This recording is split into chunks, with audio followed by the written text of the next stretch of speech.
hàng đầm nung xê nung lên na đầm này đi lệ phút tròn ta đến na làm huệ xì lung ngàn nước hay lâu ó dấu đầm này kinh hàng đầm đồ lệ phải kê lên na ó kinh hàng đầm đồ đấy kê họ đi lệ phút tròn ta đến na huệ xì lung ngàn nước hay lâu ó dấu đầm này kinh hàng đầm đồ lệ phải kê lên na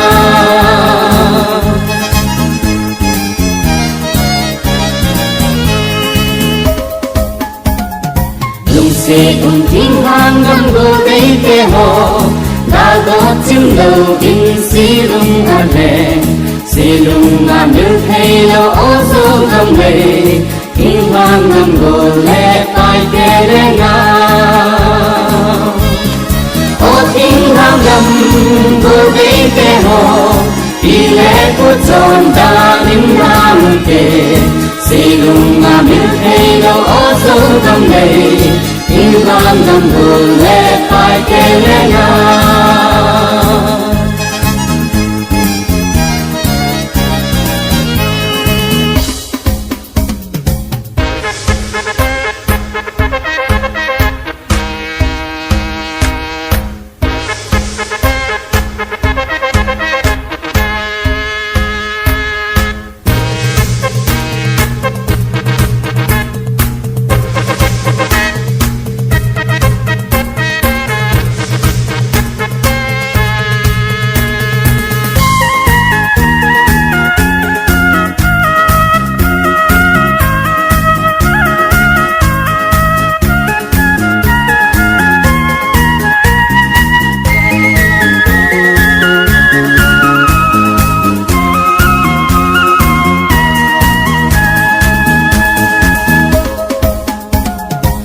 mai nghe cô đi kê lên na đầm nôm u tròn ba tròn năm tiếng ba na đầm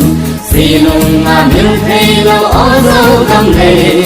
kinh hàng đầm đồ lệ phải kê lên na ó kinh hàng đầm đồ đấy kê họ đi lệ của tròn ta đến na một kê xì lung ngàn nước hay lâu ó dấu đầm này kinh hàng đầm đồ lệ phải kê lên na ó kinh hàng đầm đồ đấy kê họ đi lệ của tròn ta đến na một kê